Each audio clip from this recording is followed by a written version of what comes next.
Welcome back to the GSMC Baseball Podcast, brought to you by the GSMC Sports Network. I'm your host, Sam Menzi, and we have a great show for you today. Before that, sorry about pressing the two buttons before that. Those were mistakes. I actually meant to go to the intro video instead, but we can move on from that. We'll be going on, our first segment today will be about the American League games of yesterday.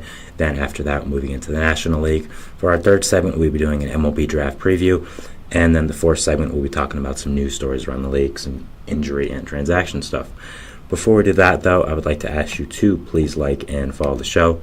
We do get a number of questions from viewers, so to ensure that your question does get read in the air, please use the link gsmcpodcast.net. It really does help the show, and it really does mean a lot, so thank you so much for that. And let's get into the show today. All right, as I talked about, we are going to be starting the show off like we always do during the baseball season, to have two segments going over the American League and the National League games. So, yeah, let's get straight into that. So, we're going to be starting off our first game here with a little bit of Red Sox and Guardians in a very impressive series so far. Both teams have been really hitting the ball well. As I've said, both teams I've been very impressed this season, mainly the Guardians, who have been the best team in baseball so far, which nobody expected at all. So, they've been great. So moving into the scoring here, in the bottom of the second, it would open up with a Will Brennan solo home run, his third of the year, to make it 1-0 Guardians early in this game.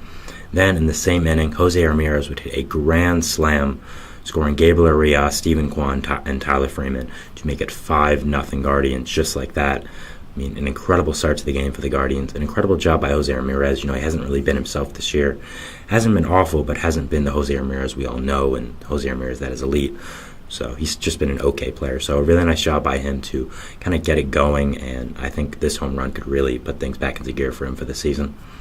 Top of the third, Rob Schneider would get some runs on the board for the Red Sox, with making it a 5-1 game with an RBI triple. And then in the same inning, Wilyer Abreu would hit a sacrifice fly to make it 5-2. Top of the sixth, Dan Rafael would ground out to make it 5-3, and Jarren Duran with an RBI single to make it 5-4. So the Red Sox would not give up and would continue putting runs on the board. Unfortunately for them, it would not last, as in the bottom of the seventh, a pass ball by Reese McGuire would end up scoring Jose Ramirez, and also get an error on Reese McGuire's part for throwing. So a little bit of luck there for the Guardians would make it 6-4, and they would end up winning the game at that score. For the Guardians, they did have on the mound Tristan McKenzie, 4 innings pitched, 6 hits, 2 earned runs, 2 walks, 7 strikeouts. Not great, I'd say. You wanted to go deeper into games. I feel like I'm saying that with all the pitchers nowadays. It's just a thing that has not happened this year. But overall, still only 2 earned runs to this Red Sox offense is pretty good, and I don't think it's too much to complain about. Again, you'd like to be better, but it's not. It's kind of a nitpick at this point. It's not something significant. So for the Red Sox, they had on the mound a opener in Chase Anderson. He won 1 2/3 innings pitched, giving up 3 hits, 5 earned runs, 3 walks, 2 home runs. Obviously, that second inning really killed him with that Jose Ramirez grand slam and the Will Brennan homer. So not a great outing for him whatsoever. The bullpen after that, though, would be clear with no one else giving up home runs. You had guys like Brennan Bernardino, Cam Boozer, Greg Weissert, Chris Martin, Kenley Jansen, all coming in and having really nice outings. So good for the Red Sox bullpen at least. For the Guardians, they had on the mound Tristan. Sorry, I just did that. I don't know why good win for the Guardians, and just a great job for them.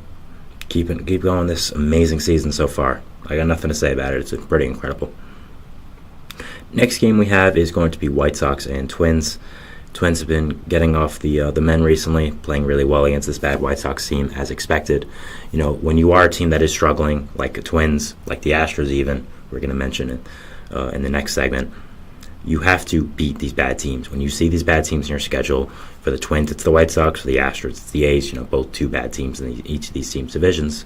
You have to go like, okay, you know what? This is a game for us to get back on track. We see this team. We know they're not very good. We can easily beat them. We have the talent to. Let's do that. And that's what the Twins have been doing, and it continued in this game. Top of the second, the scoring would open up with a Kevin Pillar sacrifice fly to make it 1-0 Chicago. Then a Paul DeJong RBI single would make it 2-0. Bottom of the sixth, Eduardo Julian would get some runs on the board for the Twins, hitting his 6th home run of the year, a solo shot to make it 2-1.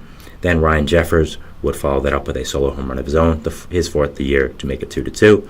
A Willie Castro RBI single would make it 3-2, and another Eduardo Julian solo home run would make it 4-2. Julian has just been a monster so far in his MLB career, and it continued this year. He's having a really, really great season, and he's going to be a big part of this Twins team going forward in the future. Bottom of the 8th, Carlos Santana would hit a solo shot to make it 5-2, and a Jose Miranda solo shot would make it 6-2. So a lot of solo home runs in this game for Minnesota. Again, a really good job capitalizing off playing this bad White Sox team. I think that's all they can really do. In the top of the 9th, Robbie Grossman would reach on a fielding error to score Nicky Lopez to make it 6-3, but they would not score after that, and the Twins would end up winning this game, thankfully, 6-3. They had on the mound Simeon Woods Richardson, who was really, really solid. 5 innings pitched, 7 hits, 2 earned runs, 1 walk, 6 strikeouts. Woods Richardson was a guy who a lot of Twins fans were relying on to be a big part of this rotation this year after letting some of your guys walk in free agency, like a Sonny Gray, and he's done a really good job so far, so props to him. For the White Sox, they had Mike Soroka, who went 5 innings pitched, 4 hits, 2 earned runs, 2 walks, a strikeout, and 2 homers. A really good start for him. Hasn't had a good season whatsoever so far, so nice job there to kind of get it back on track and have a good start for the White Sox. Next game we'll be talking about is going to be Royals and Blue Jays. This would be canceled after a rain delay, so it would only be a little bit. In the bottom of the 1st, Salvador Perez would hit a 2-run home run to make it 2-0. And on the top of the 4th, Ernie Clement would hit an RBI single to make it 2-1 Kansas City. But as I said, the game would be canceled after that because of rain, and the Royals would end up winning 2-1. Kind of got a break there.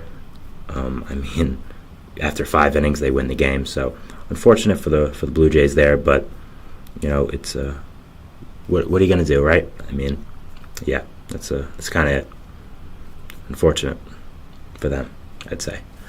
For the Blue Jays, they had on the mound Jose Barrios, who went all 5 innings, giving up 3 hits, 2 earned runs, 3 walks, and a strikeout, a 1.23 ERA on the season. Has had a really great season so far. Had a rough first year in that big contract extension with the Jays, but after that has been pretty solid and a really good pitcher for them.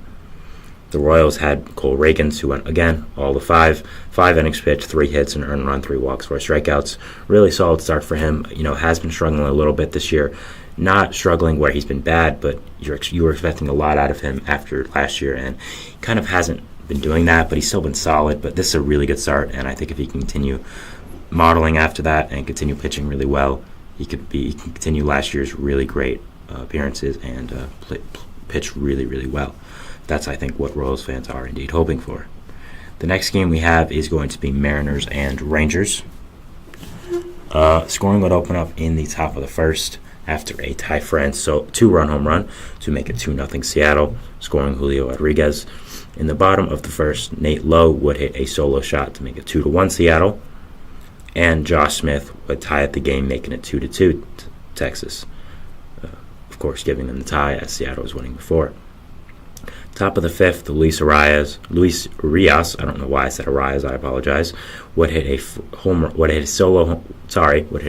home run to make it 4-2 in the top of the 5th, giving them the lead. Really nice job there. Since coming to Seattle, Urias has had an interesting start. Was kind of put in unfair opportunities, so we'll see what comes from it. In the bottom of the 7th, Marcus Semien would hit an RBI single to score Wyatt Langford to make it 4-3, but the Rangers would lose after that, and they would not score, making it 4-3, the final score. For the Rangers, they had on the mound Andrew Heaney. Heaney went 6 innings pitched, 5 hits, 4 earned runs, no walks, 7 strikeouts, 6.26 ERA in the season so far. I think Heaney was going to be a guy that had to play a big part of this Rangers rotation with all the injuries they've had, and just simply hasn't really done that so far. I think he needs to be better, and I think it's got to come pretty soon with all the injuries they've had and him being an aspiring free agent. So I'll be watching that, and I'll be seeing what does happen there with him. For Seattle, they had Luis Castillo on the mound. He went 6 innings pitched, 4 hits, 2 earned runs, 2 walks, 6 strikeouts, 2 home runs, a 4.15 ERA on the year for him. Not great, but I think it's better than before. Has had a rough start to the season, but I'm very confident in him that he'll get it going, and he won't be bad for the rest of the year. Next game we have, the final game for the American League, is going to be Athletics and Yankees. Bottom of the 2nd, Jose Trevino would hit a solo home run, his 2nd of the year, to make it 1-0 New York. Top of the 3rd, Nick Allen would hit a solo shot for the A's, tying it up, making it 1-1. Then the big blow would come in the same inning, top of the 3rd, with a Tyler Nevin 2-run home run to make it 3-1 Oakland, scoring Darrell Hernandez. Sorry, I apologize I mispronounced that name. So a really great win for the A's here. I mean, they're 10-16. I didn't know if they'd have 10 wins by June. So really great job for them so far. I mean, they're not even last in the division. The Astros are, which is crazy to think about. So, hey, they proved a lot of people wrong. They're still not good, but in retrospect, we all thought they were going to be probably the worst team in baseball history. So only 6 games under 500. With that in mind, I don't think it looks too bad. The Yankees now still 17-9, but splitting a series with the Oakland Athletics is not something you want to do. It's not a good sign, and I think this offense needs to get going a little bit, especially Judge and Rizzo. Both haven't been awful, but both have definitely underperformed for what you expect from them. So I think you need them sooner rather than later to kind of step it up. For the Yankees, they had Nestor Cortez on the mound, 7 innings pitched, 5 hits, 3 earned runs, no walks, 4 strikeouts. A good start, but you're playing the A's, and I think 3 earned runs and over 7 is a little too much against the A's. I understand after the third, nothing happened, but so it was only that 1 inning. But again, it's your opponent. I think you like to do a little bit better against a team like the A's than what you did here for Nestor. But it's not a bad start, just kind of nitpicking a little bit. The A's, they did have Alex Wood on the mound, who was really, really impressive. 5 2/3 innings pitched, 8 hits, 1 earned run, 2 walks, 5 strikeouts. Still a 6.6 ERA on the season, but at the same time, keeps having starts like this, go down dramatically, and he could become a solid pitcher for the A's team, maybe even a trade deadline piece. So, not really what you expect from Alex, not really the season you want from Alex Wood, but had a really good start against a really good Yankees offense. So, hey, props to him, and congrats. Great start there. For the A's, they also had, closing out the game, the talk of the town nowadays, which was Mason Miller. Miller went 1 1/3 innings pitched, giving up 1 hit, no 1 runs, striking out 3, having a 1.59 ERA in the season so far. I mean, Mason Miller has just been incredible. This is a guy who was a top starting pitching prospect for the A's, a guy that was very heavily sought after in the A's organization as being one of their future starters. There wasn't a lot of great young talent there, but Mason Miller was always one of them. A guy who throws 100 consistently, has an elbow injury, and they're trying to limit his innings, but still wanted to pitch. So they made him the closer, and he has absolutely excelled in that role, throwing 101, 102, 103 consistently, striking out guys, getting some great saves. The A's don't have many save opportunities because they are the A's and they're bad, but when they do, Miller's the guy to come in. He does a great job. He shuts the other team down, and he's been the talk of the town so far. Having a great season, throwing the fastball really, really hard and good, and some other off-speed stuff as well. So he's been really, really great, and the A's are going to have a decision to make. Do you want him to be an elite closer or just a okay starting pitcher? Maybe they'll think more of him as a starting pitcher, but he'll have a really interesting decision when he comes back from this injury and can fully pitch the starter. We'll be seeing what's going to happen, but as of right now, he's doing a great job there and has been a great, great pitcher. So props to him, and really good job for the A's. They found someone finally. So that was the end of our first segment talking about the American League games from yesterday, all the action there.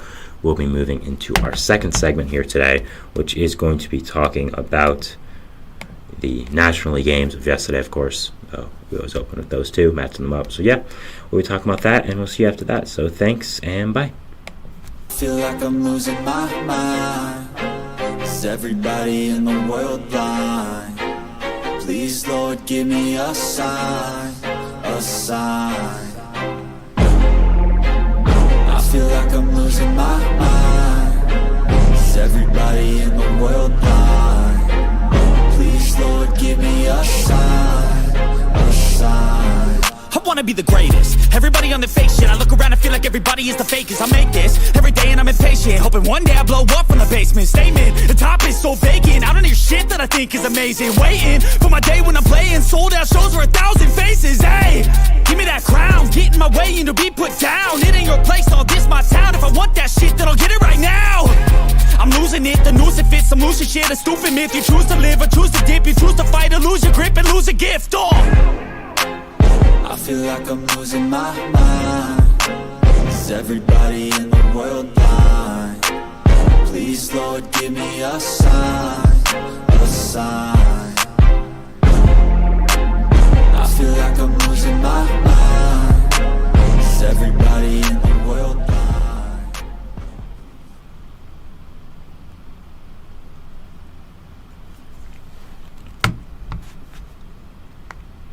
And we're back here on the GSMC Baseball Podcast, bringing you our second segment, which is, of course, talking about the National League games of yesterday and all the action that happened there.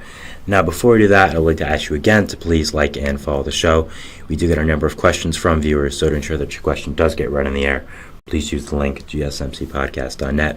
Really does help the show, and it really does mean a lot, so thank you so much for that. And let's get into our second segment of the day today, which is, of course, talking about, as I said, the National League games of yesterday and just all the action that happened there. So, yeah, we're going to get straight into it, and we're going to talk about it. So, here we go.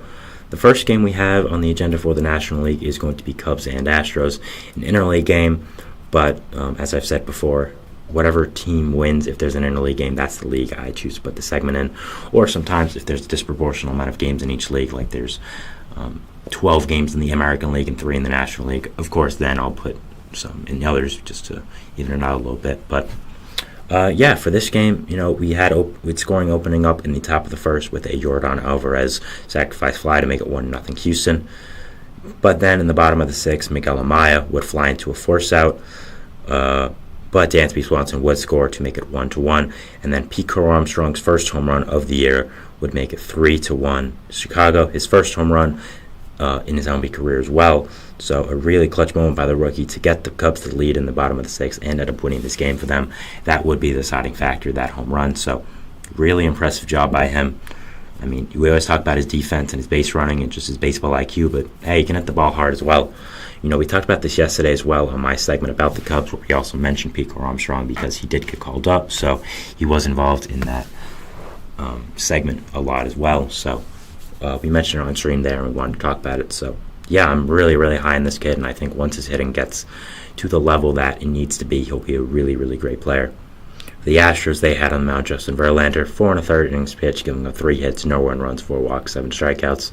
Again, I'd like him to go deeper into a game, but the Astros still, he's probably still on a little bit of an innings limit or some pitches limit, coming back from that injury and being an older pitcher as well, just simply put. So I'm not going to go too crazy over it, but again, in the future, I think Verlander and all pitchers that I've talked about just need to go deeper into games. It's something that needs to happen. I feel like it's a lost art form in baseball currently. For the Cubs, they had on the mound Javier Assad, who was spectacular. 5 2/3 innings pitched, 4 hits, an earned run, a walk, and 5 strikeouts, a 2 ERA on the year to make it I don't know what I was trying to say there, to win the game for the Cubs. I mean, a great start for him. Just has been a really, really great pitcher for them. Broke out. He's 27 innings pitched, 5 games started, 2 ERA, a whip of simply 1, so he's been really, really great. The youngster Hayden Wesneski was also great out of the Cubs bullpen, going 2 1/3 innings pitched, no runs. So overall, the Cubs young pitchers were really, really impressive last game, and yeah, just a good job. So nice win there for the Cubs. And the Astros, I do not know what's going on there, but it's not good. I mean, just Jesus. The record now is 7-19, just not what you want to see, not good at all. Next game we have is an NL Central matchup of Brewers and Pirates. Top of the first, William Contreras would hit a solo home run to make it 1-0 Pirates. Then in the bottom of the first, the other catcher would tie up the game for the Pirates, hitting a 3-run home run to make it 3-1. Not tie it up, but give them the lead. Joey Bart has been outstanding since coming to Pittsburgh. I don't know what's gone into him. Maybe it's the chip on his shoulder from being traded after being drafted second overall a few years back. But man, he has been impressive since Pittsburgh, and they could be looking at a long-term piece there. We'll have to see. The top of the third, Jake Bauers would hit a RBI single to make it 3-2, getting Milwaukee back in this game. And Rhys Hoskins would hit an RBI single to make it 3-3, so they would tie it up. Then in the top of the fifth, Hoskins would come in clutch again, hitting an RBI double to make it 4-3 Milwaukee. Bottom of the fifth, Jack Suwinski would hit a RBI double to tie up the game at 4, so good job by the Pirates batters to come in clutch there and come in handy and tie up the game. Jared Triola would then hit an RBI single to make it 5-4 Pittsburgh, giving them the lead, scoring Jack Suwinski. Top of the eighth, Gary Sanchez would hit a pinch hit 2-run home run to give Milwaukee the lead, 6-5. Really great job by him. Top of the ninth, Oliver Dunn would get some insurance for Milwaukee, making it a 2-run game making it 7-5 with an RBI single, and Milwaukee would end up winning the game from there, 7-5. They had on the mound Freddie Peralta, 4 and 2/3 innings pitched, 5 hits, 5 earned runs, 5 walks, 5 strikeouts. Not the start you want to see whatsoever, but Peralta's been really, really good so far this season. Atop of a lot of Cy Young leaderboards. So I think Brewers fans will deal with one mediocre start if he continues pitching like he does this season, which I don't think there should be any signs of stopping. So we'll see about that. The Pirates had on the mound Mitch Keller. He went 5 innings pitched, giving up 6 hits, 4 earned runs, 2 walks, 7 strikeouts, a 5.14 ERA on the year. An S start for him, nothing spectacular, but not horrible. So we'll have to see where he goes from there. Next game we have is going to be, again, Phillies and Reds. I've talked about these two teams matching up so much in the first weeks of the show, so let's continue talking about it. Top of the third, Bryson Stott would open up scoring for the Phillies, hitting an RBI triple to make it 1-0. Then a Kyle Schwarber sacrifice fly would make it 2-0. A Bryce Harper 2-run home run would make it 4-0 Philly, and a Bryson Stott single again would make it 5-0 Philly, and they would end up winning this game 5-0. So leaving this red scoreless would be a really nice job. They had on the mound Zach Wheeler, who was outstanding, of course. 6 innings pitched, 1 hit, no earned runs, 4 walks, 8 strikeouts. That's exactly what we all know. I think 4 walks a little high, but no earned runs over 6 innings to a really good Reds offense, I'd say, is something they can live with. After that, Orion Keckering and Jeff Hoffman were great out of the bullpen as well. This Phillies pitching core is just outstanding, and they have a lot of great pieces, not only in the rotation, but in the bullpen as well. So good job for them.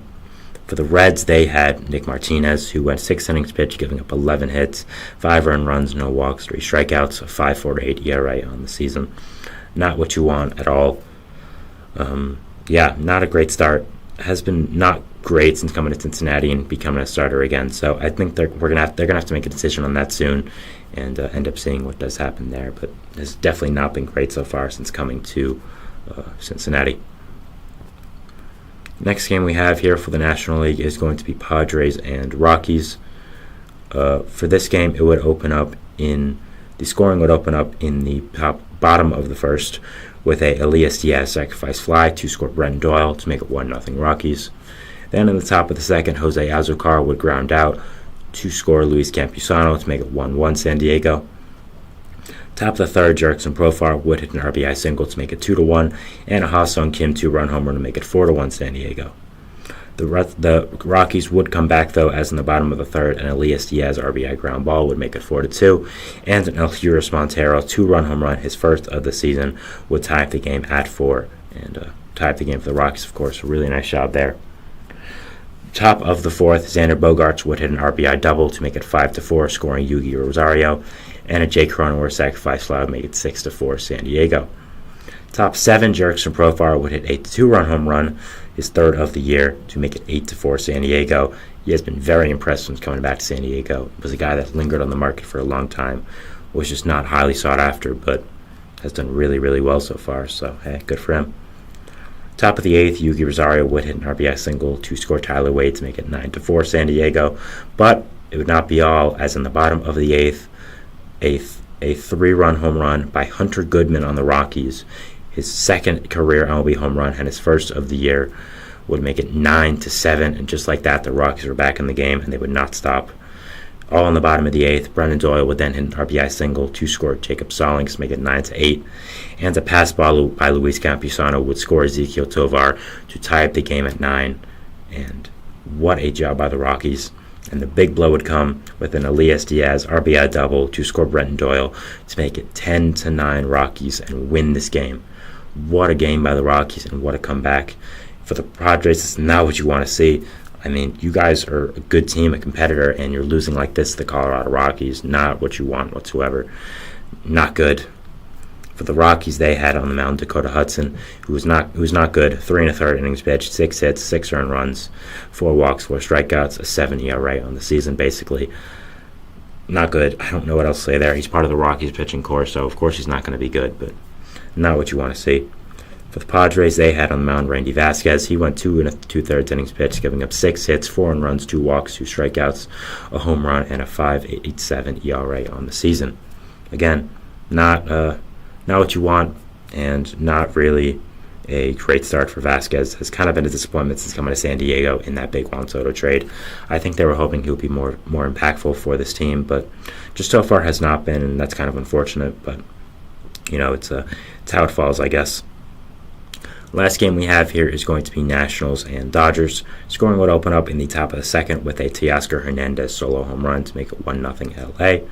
Then in the top of the eighth, Freddie Freeman would hit an RBI double to score Mookie Betts to make it 2-0 Los Angeles. But in the bottom of the eighth, Joey Meneses would hit an RBI single to score C.J. Abrams to make it 2-1. But they would not score after that, and they would end up losing this game 2-1 to LA. The Dodgers, they had on the mound Yoshinobu Yamamoto, who's outstanding. 6 innings pitched, 4 hits, no earned runs, only 1 walk, 7 strikeouts, no home runs. That's the biggest thing. Really impressive start by Yamamoto. Has struggled since coming over to the MLB so far. But I think it starts like this that remind you why he was so sought after, why you gave him a $325 million pitching contract, and why there was 10 teams wanting to give him $300 million. So, really impressive start by him. And, just overall a really great job. For the Nationals, they had on the mound Mackenzie Gore. He went 6 innings pitched, giving up 7 hits, an earned run, 2 walks, 4 strikeouts, a 3.12 ERA in the season. Had a really, really great start here, especially against the Dodgers. Has had a 3.12 ERA in the season. I think Gore is a guy that is going to be a big part of the Nationals' future core. He's going to be a guy that is a significant pitcher for them going forward. I think he's really, really good. And, you look at this young Nationals core, you have guys like Gore. You going to the hitters now, you have guys like James Wood, Dylan Cruz, C.J. Abrams, Keibert Ruiz, Joey Meneses even, who's not really that young, but is more of a rookie kind of player. So, the Nationals have a lot going for them, and I think Gore is going to be one of the big pitchers for this team. I think him, Josiah Gray, are going to be the aces, quote-unquote, for the future, and I think they're going to spend a lot of money this offseason, maybe even get another starting pitcher, and I think the Nationals are going to be much better sooner than we expected, so I'll be watching them, and I'll be seeing their core going into the future, but I'm excited to watch them, honestly, in the future. Not excited as a Mets fan, but putting on my unbiased baseball fan hat, I am excited. They've even had guys like Joey Gallo, Jesse Winker, Mitchell Parker, who have come in handy and just been really good, even though you didn't really expect much from them. So, a lot going right for the Nationals right now. You look at their record, it's 10-14, which of course isn't outstanding, but you look at where they've come from these past few years, I think that would be pretty great improvement for, where they had been, and I think their rebuild is finally showing off, and I think that, there's a lot going right for them. I think their young core is finally coming up. I think that everything is kind of going according to plan now. I talked about it the Orioles a few days ago, but you tank, quote-unquote, for that long of a time. You're bad for that long of a time. Sometimes, at some point, you're going to see the fruits of your labor come in handy, and you're going to see players start to perform well and be parts of your young core. So I think it's finally happening for the Nationals, and great job there. Of course, they did lose, but I think it's more about the bigger picture for them. So, All right, so that was the end of our second segment here, talking about the National League games of yesterday. We're moving into our third segment, which is talking about the MLB draft preview. An MLB draft preview, I should say. Yes, the draft is in July, but at the same time, the NFL draft was yesterday. It is day 2 is today as well. I love the draft personally for the NFL and NBA. I'm just MLB, of course, as well. So I'm just a big fan of the draft, and I think this is appropriate time to finally mention some of these players with the draft happening in the NFL yesterday and today, of course. So that was fitting, and we'll talk about it after the break. So thank you so much, and bye. See you then. Looking for your daily fix of sports talk without having to pay for it? GSMC Sports Network is available on YouTube. Just search GSMC Sports Network. Get your fix of daily sports talk shows on YouTube, absolutely free. NFL, college football, NBA, MLB, MMA, UFC, fantasy football, and so much more. GSMC Sports Network has shows running all day long, with new sports shows starting every 2 hours. Just like on your favorite cable sports channel, except GSMC Sports Network is absolutely free. Just search GSMC Sports Network on YouTube to catch one of your new favorite shows, like the GSMC College Football Podcast, Chip Shot Football Podcast, Hoops and Heels Women's Sports Podcast, GSMC Basketball Podcast, and so many more. Check it out for yourself. GSMC Sports Network, now available on YouTube absolutely free. Search GSMC Sports Network on YouTube right now.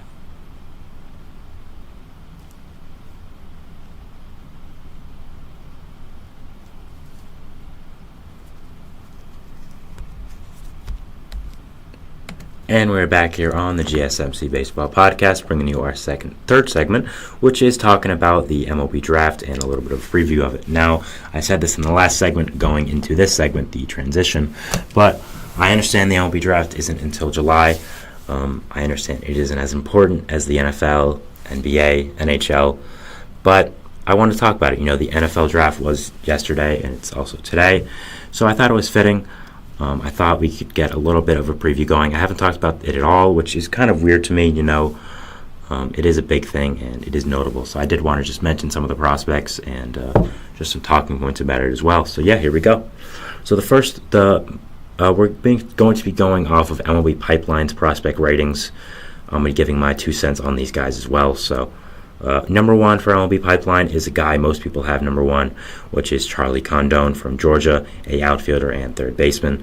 You look at his scouting grades. He has a 60 hit grade, 70 power grade, a run 40, arm 55, fielding 50, and an overall 65. This is the 20-80 scale. So if it's an 80, it's basically elite. You're perfect. If it's 20, it's bad. So you want to be higher up in that scale. So he has 70 power, which is outstanding. So Condon, you look at him, first of all, you see he's a huge guy. 6'6", 216, big righty bat, 21. You know, you think of power. As I said, you know, he has a 70 grade of power. So, I mean, this guy's just an absolute beast. Was not really a top 10 prospect going into this year. Was high up, but I don't think was that high up. But has really shown a lot. Again, his power has just been outstanding. Has been truly just amazing, and I think his pure skill set has risen him to the top of this list, and just the what he's shown with the bat has been really impressive. You know, this is a guy that you have in the minor leagues for maybe a year, two, if you really want to stretch it, but after that you get an immediate power bat in the MLB. You know, he's outstanding, can hit the ball far, and I think will be an immediate impact to any team that gets him. Looking like the first overall pick right now, and we'll definitely have to see what happens there, but he's looking great.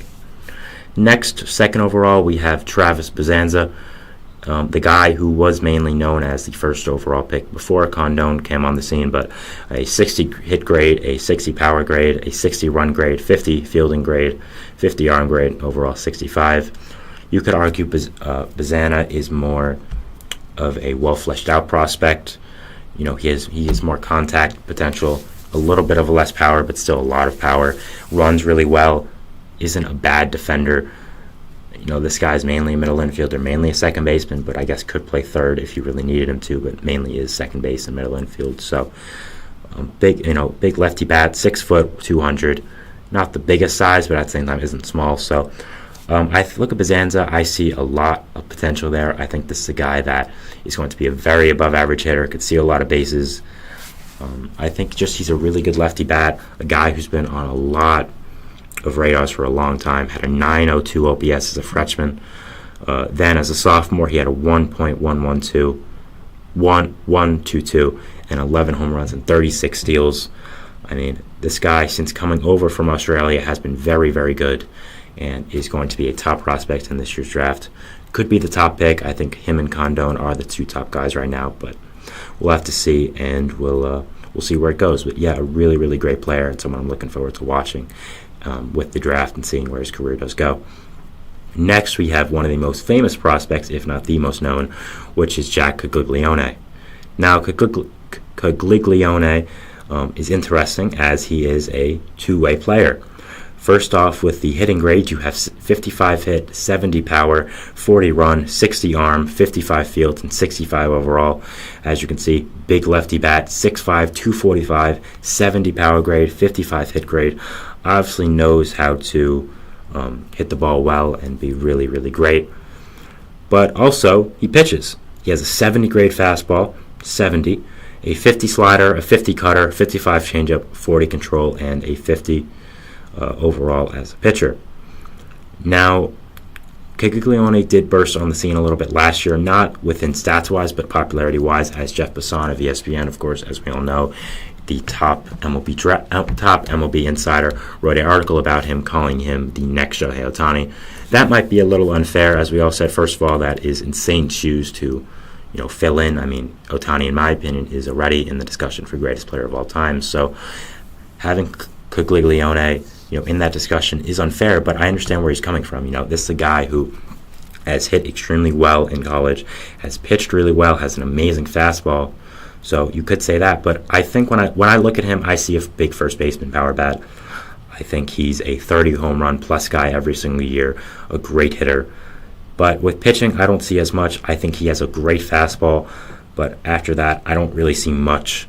I think his control needs a lot of work. His secondary pitches need a lot of work. I think if you really wanted to have him be a pitcher and hitter, he would be more of a reliever and a hitter, not a starter and hitter.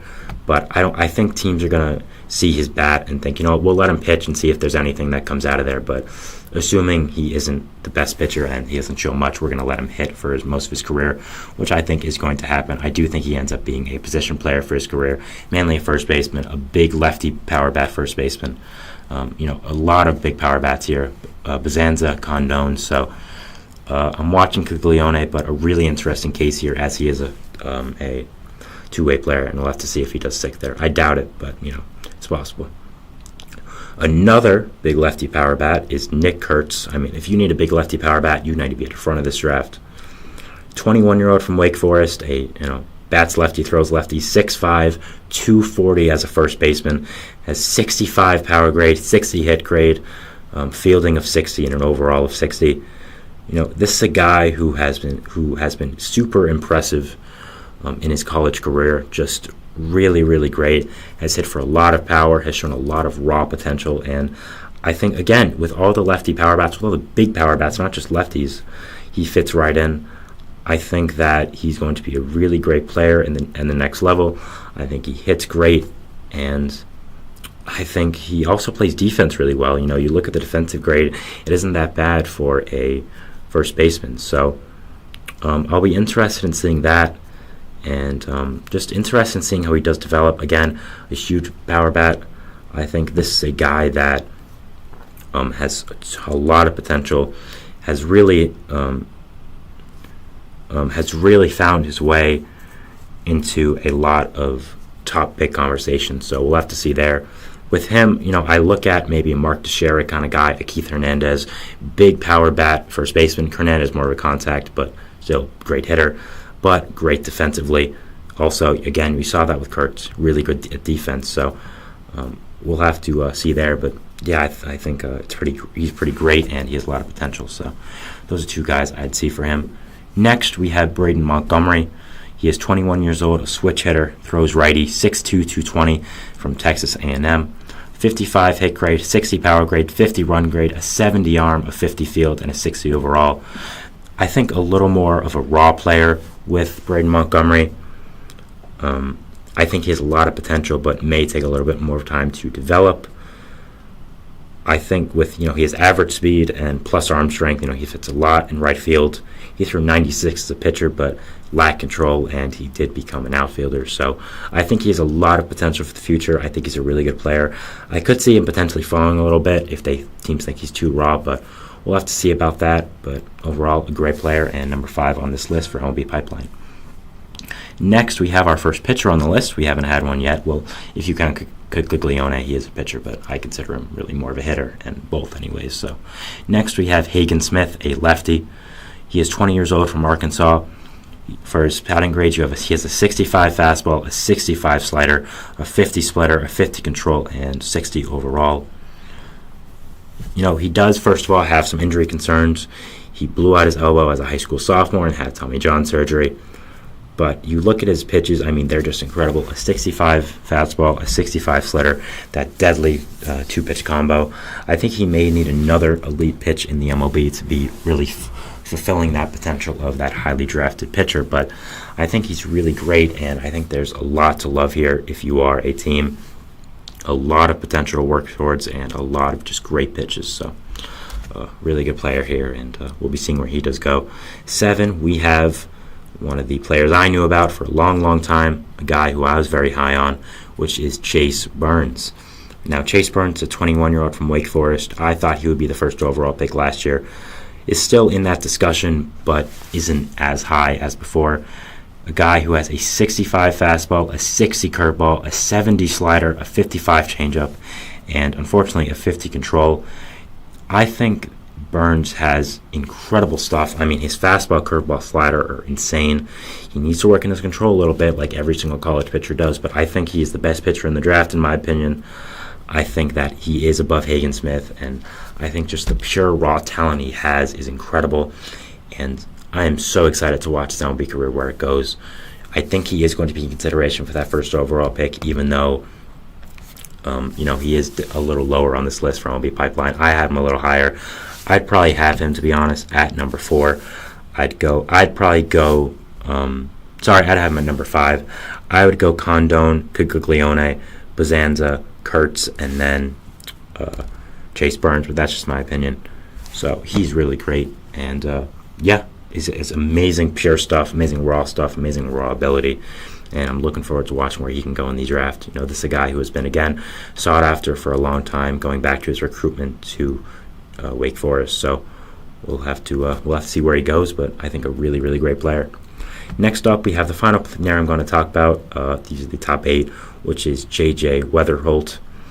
70 hit tool, 50 power, 60 run, 50 arm, 50 field, and 60 overall. Is a little smaller at 5'10", 190. Is a middle infield guy, second base and short. I think is more of a second baseman going forward. A Pittsburgh native, but so with this guy, I see a lot of hitting in the future. Again, 70 hit tool, almost elite. I think he is going to be a great, great hitter. Might need to work in his power a little bit, but I think he could be a 20 home run guy. If you want to go off average, I think he could hit 320, 330 consistently. We'll have OPSs of around 850 to 900. I think he's going to be a really, really great player and is really, really consistent, has a lot of great tools, and just overall is really great. So I kind of said great a lot there, but yeah, this is another guy that I have a little higher than MLB Pipeline. So I think he's really good, and I'll be watching where he does go. But those are mainly the guys I wanted to talk about. I wanted to talk about the draft order now, because if you don't really remember it. So the 2024 MLB draft order is going to be, of course, we had the first year of the draft lottery, so it looks a little different than usual because the worst teams aren't in front. We have Cleveland at number 1, who jumped almost 10 spots. Number 2, the Reds, same thing. The Rockies at number 3. The A's, after having one of the worst seasons in baseball history, at number 4. The White Sox at 5. Royals at 6. Cardinals at 7. Angels at 8. Pirates at 9. And Nationals at 10. The Mets, Padres, and Yankees picks dropped 10 spots because they exceeded the second threshold of cap penalties, which is threshold of the competitive balance tax, by more than $40 million. So in other terms, they spent a lot of money, and they got penalized for it. The Mets were at 19, so they would have been at 9. You had the Padres at 25, who would have been at 15, and the Yankees at 26, who would have been at 16. So mainly hurts the Mets the most. They had that horrible season last year. Would have been nice for them to have a high pick, top 10, but ended up number 9 and falling down to 19. So for the Guardians right now, I would say the top pick for them currently is going to be Condon. I think he is the leading guy for right now, but Bazanza, Caglione, and I think Kurtz are in a 4-man race, as well as Chase Burns I'd also put there. So I think it's those 5 guys that the Guardians have to factor in. It's a lot of factors. Is the player going to be happy going to a smaller market like Cleveland? How much money do they want? You want to save some slot money going into your other picks. So you might take underslot, you might take overslot, and just say, we don't have the first overall pick often. Give him whatever money he wants. We'll work on the other picks later. So there's a lot in factoring into the MLB draft that there just isn't with other sports. So we'll have to see what the Guardians do pick. If I had to guess, I would say it's going to be Condon or Kurtz. I think those guys have the edge currently. So we'll have to see there. But I'm really excited for the MLB draft. It is in July, so it's a long ways away. But with the NFL draft happening and it being recent, I did want to just give a little bit of talk about the MLB draft. We haven't talked about it at all, so just wanted to talk about it there. And happy with how it came out. So that was our third segment here today. We'll be going into our fourth and final segment, which is going to be talking about some news stories around the league. This is just mainly injury and transaction news related stuff that I couldn't talk about for a full segment, but I thought was still notable and I wanted to touch upon. So we're going over that, and we'll see you after the break. So thanks, and bye.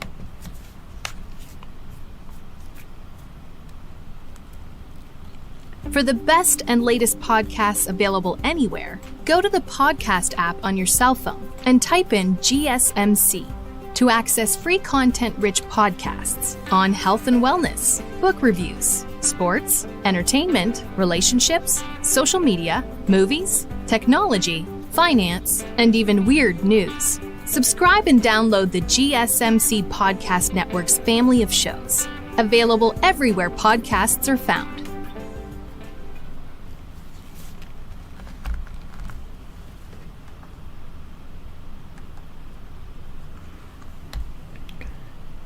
And we're back here on the GSMC Baseball Podcast, bringing you our fourth and final segment, which is going to be talking about some news around the league, just some injury and transaction-related stuff that I did want to touch upon, some notable things around the league. So, yeah, let's get straight into it. So, first off, we have Ozzie Albies. He has been activated off the injured list for the Atlanta Braves. He did fracture his toe, but only needed 10 days off, and is a big addition back for the Braves. You know, with all the injuries they suffered this year, including to Spencer Strider, the most notable one, I think that getting Albies back is a real big boost to your offense and your team. You know, you just did send David Fletcher down, so you have a little bit of less depth in the middle infield. I'm sure that was preparing for Ozzie Albies coming up, but I think all we need is Albies, and all the players in the Braves as well, of course, need to stay healthy. The Braves, they have a little bit more competition in the NL East than they're used to. The Phillies have been outstanding. The Mets have been on fire recently, even though they did drop that series. The Giants still won a game and still beat the Dodgers in a series. So, yeah, overall, just good job for the Braves getting him back this early. We'll see how he does perform back from injury. We'll see if there is any fatigue, if he is still being affected by that toe. I don't think so. I think the Braves are always super careful with their injuries and know what they're doing over there. So I think if he wasn't ready, he wouldn't be up and he wouldn't be off the injured list. So we'll see there. But, yeah, good job for the Braves getting Ozzie Albies back. One of the best second basemen in baseball. Really great player. And good for him that he didn't spend that much time on the injured list and that wasn't significant. So, yeah, good job there. Next, we have some Orioles news. They have optioned top prospect Jackson Holliday to the minor leagues. Of course, Holliday did come up very publicly for the Orioles just a few weeks ago. Top prospect in baseball didn't make the team out of opening day, which is a big shock to a lot of people. Orioles finally called him up, and he was awful. In 34 at-bats, he had 2 hits, scoring 5 runs, having only 1 RBI, only 2 walks to 18 strikeouts, and a 170 OPS, and a negative 47 OPS plus, and negative .5 WAR already in only 44 at-bats he was up. So definitely looked overwhelmed at the MLB level. You know, 2 strikeouts to 18 walks, I think was really, really unfortunate and just kind of showed where he was. So wasn't doing much, and I think the Orioles decided, you know what, we might have called him up a little bit early. Everyone was screaming at us to do it, but we know the player and we know when he's going to be ready. So we maybe called him up a little too early, even after people thought we called him up a little too late. So they did send him down, and he will be back in AAA. I think it gives him some time to decompress. You know, he might have gotten overwhelmed by the MLB pitchers, not realizing how good they would actually be, by the MLB lifestyle. Living in Baltimore now, being a part of a team that, you know, a lot of times when the top prospect comes up in baseball, he's on a horrible team, so he gets to just settle in, maybe struggles under, you know, not under so much scrutiny and not under so much talk about himself. But the Orioles have the top prospect in baseball while being arguably the best team in baseball. So I think it was a unique situation for Holliday to come into a situation like that where he was not only coming up straight away, but if he struggled, it'll be known because the Orioles are so good and they have so much camera and media attention on them because of where the team is right now. So that could have factored in, but overall, I'm maybe a hot take here, but I'm not entirely a fan of them sending him down. I think they should have kept him up even with his struggles. I think with a prospect like him, with the talent he has, I think that you should have kept him up, have him work through his struggles with the minor leagues. I understand why they sent him down. They're like, okay, you know what, he's struggling already. We don't want to make it worse. We think that's the worst case scenario here, just making him worse and worse and worse. So until he just fizzles out and loses all confidence in himself. So I do understand it that way, but I would have kept him up. I would have wanted him to work through it in the major leagues. Just my personal opinion. If you have any thoughts, let me know in the comments or right now if you're watching on stream. So But yeah, I would have kept him up, but I understand why they would have sent him down. It's an understandable decision. It's not crazy by any stretch of the imagination. So it is unfortunate that it happened with Holiday, and that is what ended up going on with him. But these things happen, and prospects aren't always great when they come up. The White Sox have selected Tommy Pham from AAA, and he will be up with the Major League roster. They DFA'd Kevin Pillar to make a roster for him, so 2 former Mets being involved in the transaction here for the White Sox. We all knew Tommy Pham was coming up for the White Sox. He had been sent to the minor leagues because he didn't get spring training. It was more of just getting himself acclimated, kind of like some of the other guys who signed late in the season, JD Martinez, who we'll be talking about next, actually. So, again, I thought it was a good signing for the White Sox. They're a horrible team. I don't think anyone's really going to rebuttal against that. I think they need veteran leadership, a spark plug in their lineup, and I think Pham provides both those things. He is a guy who's known as a leader, plays with a chip on his shoulder, might do some things that are kind of crazy, like slapping someone over a fantasy football game, but I think it just shows, unlike other people, I kind of thought, I didn't really have a big problem with that. I kind of thought it just showed a lot of just fire in him, and just showed how much he wants it. Did he overreact? Yeah, I'd say he overreacted, but at the same time, how much Tommy Pham wants it. Seeing him play for the Mets up close for years, for last year, I saw the type of player he was, the mentality he had, the chip he played with on his shoulders. So I think he's a really great player. I think it's a great addition to this young White Sox team that has a good veteran presence, not only in that clubhouse, but in that lineup as well. I think he's going to be a big help to this team, and yeah, I'm really excited to watch him, and I think he's a great player, and I think he's a little underrated within baseball nowadays. So I'll be excited to watch him with Chicago, and again, I think it was a good move by them. It's kind of weird that he couldn't find anywhere else to go. I mean, the White Sox, of course, are awful. I thought for sure the Padres were going to sign him, but I guess they're happy with starting Tyler Wade and Yugi Rosario, guys like that. So I don't really understand it, but I thought there was a lot of other teams that could have used Pham as a corner outfield bat or even a DH bat as well, but somehow lands with the White Sox, who are not good. At least for him, he gets to be traded up to a team at the deadline that is going to be good, so he doesn't, so he gets to see who's good at the deadline. He doesn't pick a team and then they're bad, and it's like, oh no, I picked a bad team like he did last year with the Mets. So at least he gets to go to a team that is good by the deadline and significantly into the season, which is good for him. Trying to chase a ring, obviously, so got very close last year, making it to the World Series. But we'll have to see with Pham, and overall I think it's a good move for the White Sox. I think it was a good veteran move for the clubhouse and the lineup, and I think he's going to be good trade bait for them once it does come that time. So yeah, we'll be seeing with him, and we'll see what happens there. JD Martinez has finally been called up by the Mets. Again, was in the same boat as Tommy Pham. Signed very late into the season after spring training as well. Signed with the Mets, who he's going to be the starting DH now. Started in Syracuse, had some setbacks there with some injury stuff, but has finally been called up by them and is expected to be a big addition to their lineup. Apparently he's going to be batting third for Carlos Mendoza's Mets. It will be Brandon Nimmo, Starling Marte, Francisco Lindor, Pete Alonso, and then JD Martinez. A really great top 5. I don't think Alonso's had that kind of protection in a long, long time, so I think Martinez is going to be a great addition in that way as well. So, yeah, I'm definitely excited to watch him. He is playing tonight. The Mets are also debuting their City Connect jerseys tonight. First time playing with them in the game, so I'll be watching that, and we'll be seeing if anything notable happens there. But yeah, excited to watch Martinez with the Mets. I think it was a great addition by them.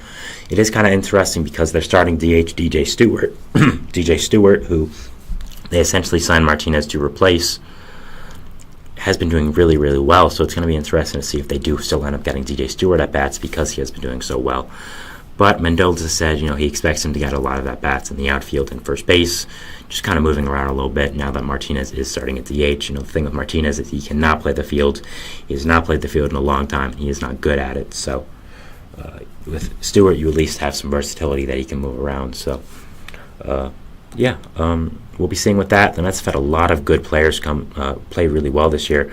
DJ Stewart, Tyrone Taylor, Harrison Bader, that we were kind of expecting not to play as well. So great job for them, and I think having Martinez up now creates a good problem with who's going to get playing time. So we'll be watching that and seeing where that does go from here.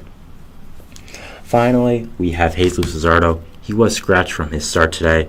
He underwent testing on his elbow, and while I was on stream, actually, the news broke about what happened. So what happened is now he is going to be going on the IL, but he does not think it's so. He does not think it's serious and a significant situation. He said, him being placed in the injured list feels more precautionary, and that he'll only have to miss 1 to 2 starts. But he's also awaiting test results, so could just be player optimism. But it doesn't seem to be too significant of a thing. He said it does feel worse than it does feel worse. It felt worse 2 years ago when it was his flexor and forearm. So it's good that it doesn't feel as bad as that. So I think overall it's more of a precautionary move to the injured list, like he said, with all the injuries the Marlins have, I think they have to take injuries like this very seriously and be as precautious as they can.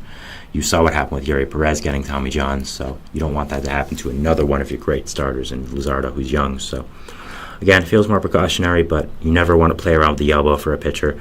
He felt it while playing catch yesterday, which is not good, not what you want to see. So it's not really exactly what you want, but at the same time, doesn't look to be that bad and just looks to be more a precautionary thing. So we'll be watching that story, and we'll be seeing if anything does happen with the Luzardo and updates with him. So yeah. All right. In this fourth segment, we did talk about just some news around the league, just some transaction and injury-related stuff. Ozzy Albies coming back for the Braves, big boost for them. Jackson Holiday being optioned. Unfortunate way to start his MLB career, but I've no doubt that he'll be back up and playing well in no time. White Sox selecting Tommy Pham and J.D. Martinez being selected by the Mets. Both late signings that I think are going to be big impacts to the team. And Jesus Luzardo going on the 15-day IL. Unfortunate sign for the Marlins, who have already dealt with so many pitching injuries, but it doesn't seem to be too big of a deal, and he should be okay soon. So yeah, that is it for the show today, guys. I want to thank you so much for watching. Remember to hit the subscribe bell, hit the notification bell to not only get notified when I upload, but when all the other great young content creators on this channel upload. We also invite you to follow us on Facebook, Twitter, TikTok, and Instagram for more content and updates. Thank you once again for watching. It's a beautiful day outside. Enjoy it. Have a great weekend, and we'll see you on Monday. And we'll see if baseball throws at us over the weekend. Thanks, guys, and bye.